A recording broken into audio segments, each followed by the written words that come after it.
candidates that were going to speak when the senator arrived in Northampton County for Northampton County Council. It's a seat that Democrats have always held. Lamont McClure did not run again this year, but we were very lucky to have Lori Bardo-Hefner.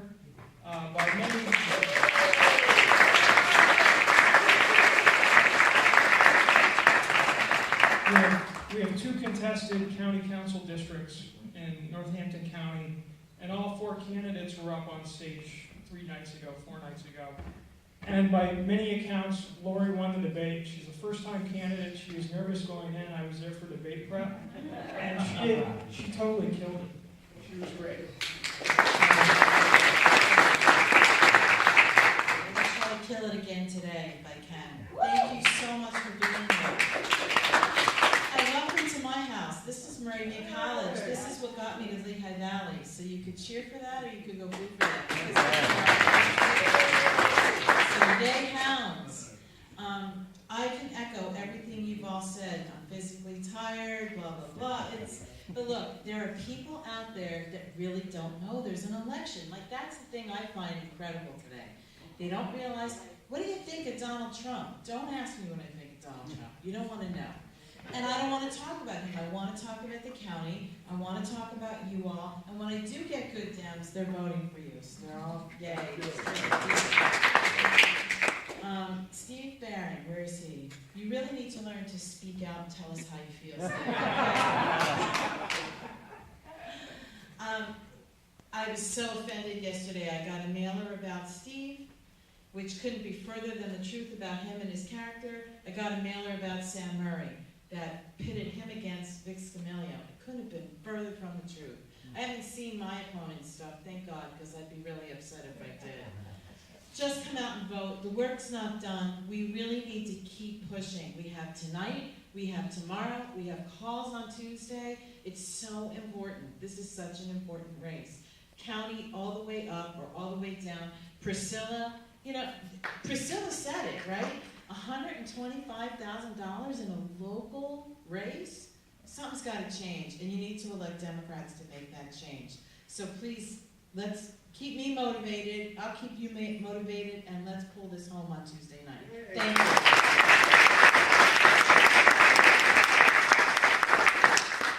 Thanks, Lori. And I'd also like to recognize, we have Dan Hartzell, one of the 4 commissioner candidates. Would you like to say a few words, Dan?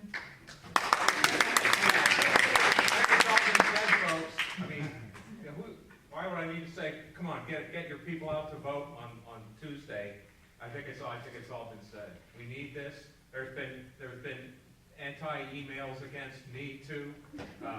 We've all seen that. Why don't we show them? If the voters hate that so much, why don't they get out there and show the pals that run this kind of stuff what they think of it? Tell your people to do that. Let's get out there and vote. I don't think anything more needs to be done. Thank you, Dan. And it looks like we have a special guest in the house. We're not in your district, Matt, but you have heard of that.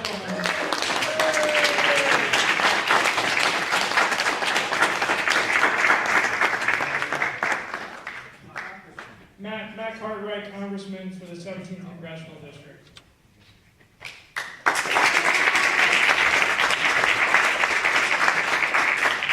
Thank you, Mr. Chairman.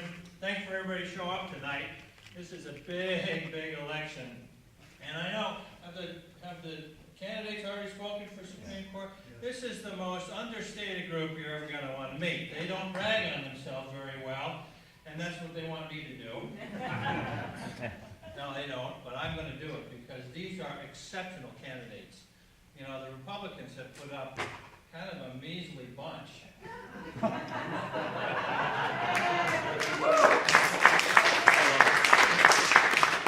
And stack them up against anybody, and anybody wins against these Republicans. But this group is stellar. They're unbelievable. Their qualifications. Kevin Doherty has really made a great name for himself in Philadelphia. He's really done wonders for the court in Philadelphia.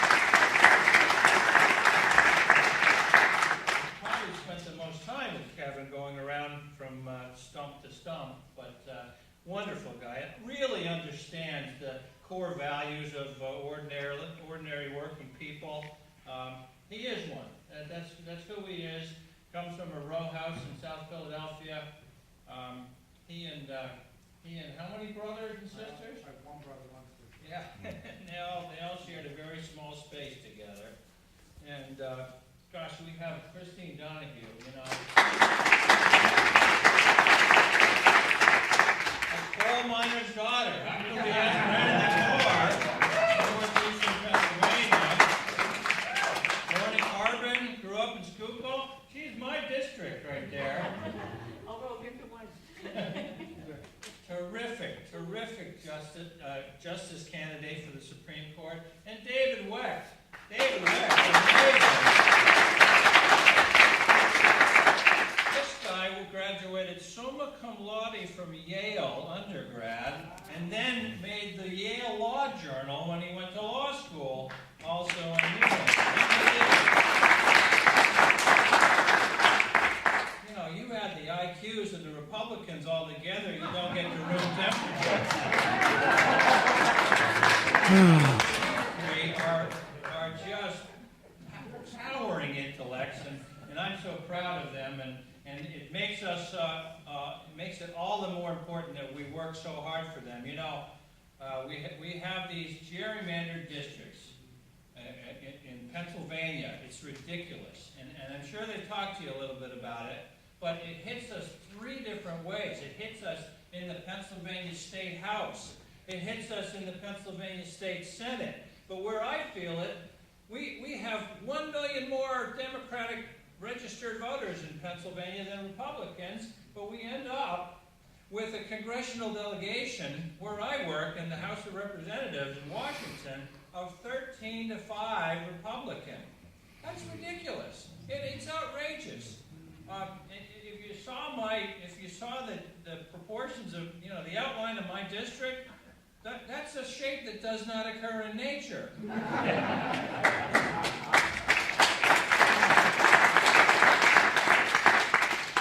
So I'm here to tell you, the only way we flip that is we get sensible, fair-minded people on the Supreme Court, and that's what you're looking at here, these wonderful, wonderful candidates. But don't you let me forget my dear friend, Alice Beck-Dubois. There she is.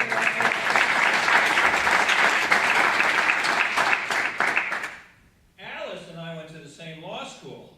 You know, I do talk about Yale once in a while, but we don't usually bother with the minor leagues, do we, Alice? Alice and I both went to the University of Pennsylvania Law School. Also serves on the Philadelphia Common Pleas Court and has done for, what, about 7 years? 8 years now. Also establishing a wonderful record for herself. She's going to be a superior candidate for the Superior Court. In fact, if you haven't already heard it, her mother, I practiced before her mother, Phyllis Beck, who was the first woman to serve on the Superior Court of Pennsylvania.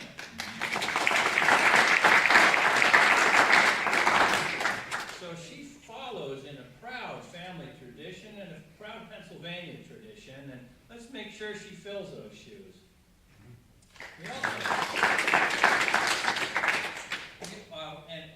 We have a very important race for countywide. We have the council candidates here. There we are.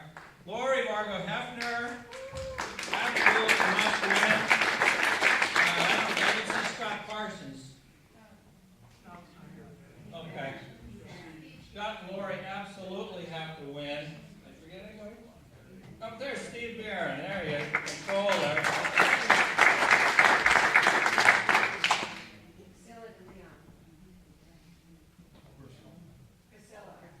Okay. It's not my district, so I'm not up on all the Charlie Dent district candidates.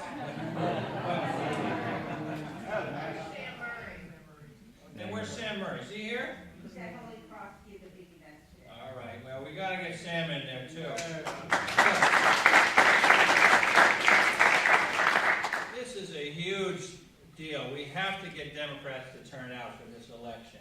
Democrats turn out in Pennsylvania and Democrats win. And I want to tell you, it's an ugly bit of business when we let Republicans win and get elected to public office. I see it. I see it all the time.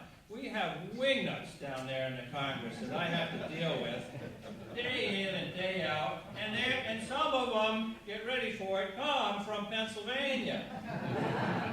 We had a meeting with Governor Wolf. Now, I love Governor Wolf. There's a man with his priorities in the right place. He has come down to visit us twice now. Corbett never visited us. But Wolf has visited us in Washington twice to have a visit with the Pennsylvania delegation, including the 2 senators. So there's the 2 senators, and there are the 18 members of Congress. They're all congressmen right now. But there they all are, the 13 Republicans and the 5 Democrats. And I won't name him, but one of these Republicans got up. You know, Governor Wolf is a soft-spoken man, kind of reserved, a little bit quiet, a thinking man, and never was in politics. He got up and he spoke for about 5 minutes about the current budget impasse in Harrisburg, and then it went to question period. And somebody asked a short question, it was all right. And then we got to this right-wing nut job from Western Pennsylvania. I won't name him, but he gets up, and I couldn't believe how rude this was. He started haranguing our governor. He said, "You're going to raise taxes," and he's going to raise taxes like a minuscule amount, to help make ends meet in Pennsylvania. "You're going to raise taxes, and do you know who pays taxes?" And Wolf did, what do you do? Wolf said, "Well, people. Working people pay taxes." This guy went off like a Roman candle on our governor. And working people, and you know what happens when you want to raise a tax on the extraction of the gas? It's going to chase all of those drillers out of the state, and we're gonna lose jobs, and it's all going to be your fault, and you're no good. I mean, it was just about like that. It was unbelievable, and I was embarrassed. So, it got around to me, and a couple of the Democrats said this and that and kind of started to respond to it, but I didn't think that was enough.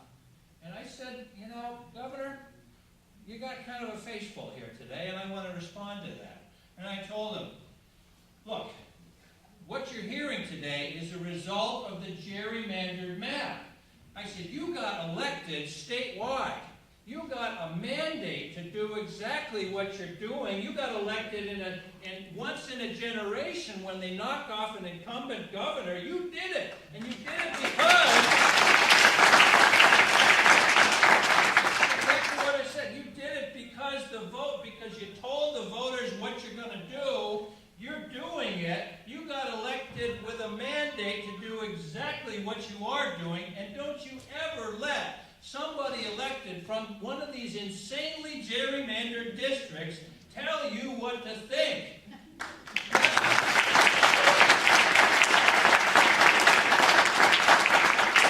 they didn't get elected statewide. You did. You know what the people of Pennsylvania want. You're doing it for them. I said, stick to your guns, stand tall, and take courage. And he did. But, he's got a tough road to hoe. I mean, he's got all these Republicans with their eyes a little too close together, to deal with, and just the sheer weight of the numbers is daunting. And the only way we're going to get rid of that is to elect these Supreme Court justices so that they can put sensible matters into place.